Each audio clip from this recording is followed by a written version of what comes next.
大家好，欢迎来到我的频道。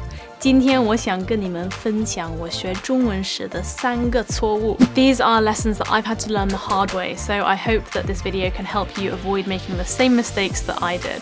Over the last 1.5 years of self-studying Mandarin, I have spent a lot of time developing my language learning toolbox, so I'll share the key pieces of strategic advice that I wish I had heard at the start, along with practical methods you can implement in your own learning plan. If you're new here, my name's Izzy. I'm a Cambridge graduate and a doctor working in London, and on the side I like to learn Mandarin in any free time I can get. So without further ado, let's get started. The first big mistake I made when learning Chinese was translating word for word. Oh gosh.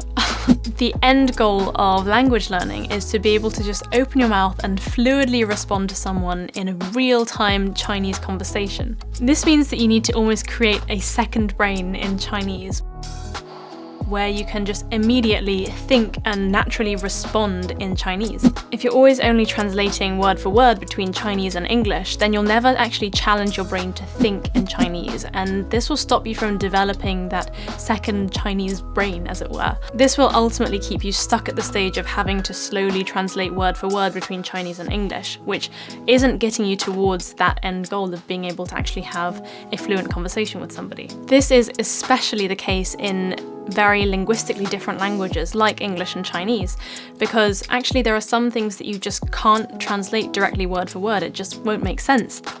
The sentence structure and the grammar and the way that words are used can be really different between the two languages. Even the way that you think in Chinese versus in English is really different. One practical way to get around this and start building that second brain in Chinese is to use as little English as possible when studying Chinese. For example, let's say you have an Anki flashcard for the word Mao in Chinese, which translates to cat in English. Instead of having the word cat in English on the other side of the flashcard, you could have a picture of a cat, maybe even your own cat or your neighbor's cat, or some kind of cat that has some special meaning to you, which will help you to really remember that word Mao.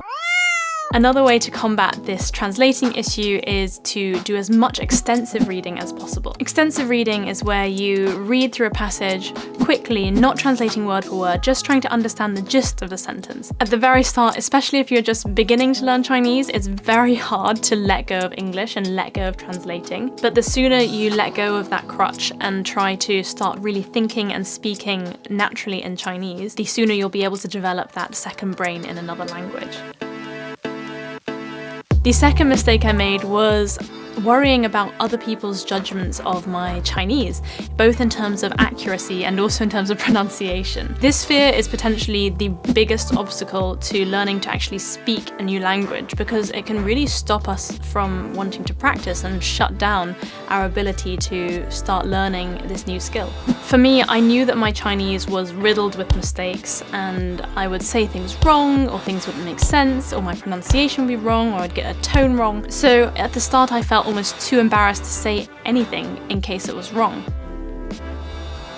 Being paralyzed by this shyness is a recipe for not practicing speaking enough. And if we don't speak, how on earth can we make any progress without speaking? The only way to improve at something is to practice it. So letting go of this fear of judgment or fear of being wrong is the foundation for being able to actually make progress. One thing that helped me was just to remember that no one should be out to criticize me or make fun of my Chinese ability, because I'm only just learning. For example, it would be ridiculous to expect a baby to just get up and start walking on their first try with no issues.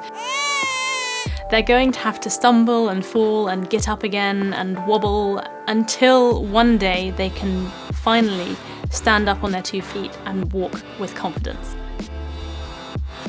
In the same way, when learning a language, making mistakes is actually a very important part of the process, which you just can't skip over. Learning to embrace these mistakes with confidence is something I wish I'd done from the start, and it's actually something I'm still working on. I think something that comes into this is our attachment to our ego. When learning a new skill or language, it's often quite natural to want to impress people with your new skills and be able to come across well in your new language. But I've actually realized that this mindset is really counterproductive and actually really holds us back. So I've changed my framing of it completely. The purpose of learning a language is not about getting everything right or showing off your ability. It's actually about communicating with people and being able to connect with them. That's literally the fundamental function of a language. It's inevitable that if you speak to enough people, some of them will criticize your accent or what you say. If it's constructive criticism meant to support you and help you to improve your language skills, then welcome it. But if it's purely destructive criticism, then just remember that it says more about them than it does about you, and stay focused on your own language learning goals and dreams. The naysayers don't really care whether you succeed or not in your language learning goals, but you do. So try to let go of any negativity like that, like water off a duck's back.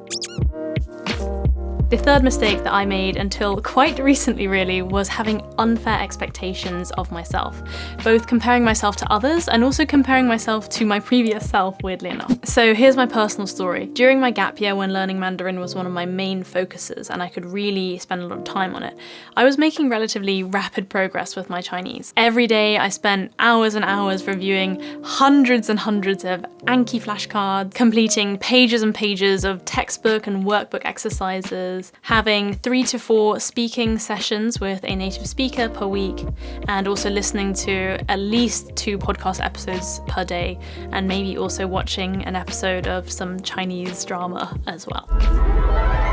Looking back now, I feel so grateful that I actually had the time and the space during lockdown to spend so much energy learning Chinese, spending like 4 to 6 hours per day. So then earlier this year, I was reaffirming my Chinese learning goals and setting some new aims for myself. I was aiming to make a similar-ish rate of progress, but over the last few months, I have fallen spectacularly short of those goals that I set for myself, only completing maybe half of the Anki cards that I wanted to, and getting a bit frustrated with myself as to why I have not been able to stick to my language learning goals. However, the big difference, which is obvious in retrospect, was that at the time I was a full-time medical student, now I'm working full-time as a doctor, and obviously I'm going to have much less time to study Chinese than I used to. It was honestly unrealistic of me to expect that I could make a similar rate of progress as I was during my gap year, and it was a really unfair expectation to place on myself.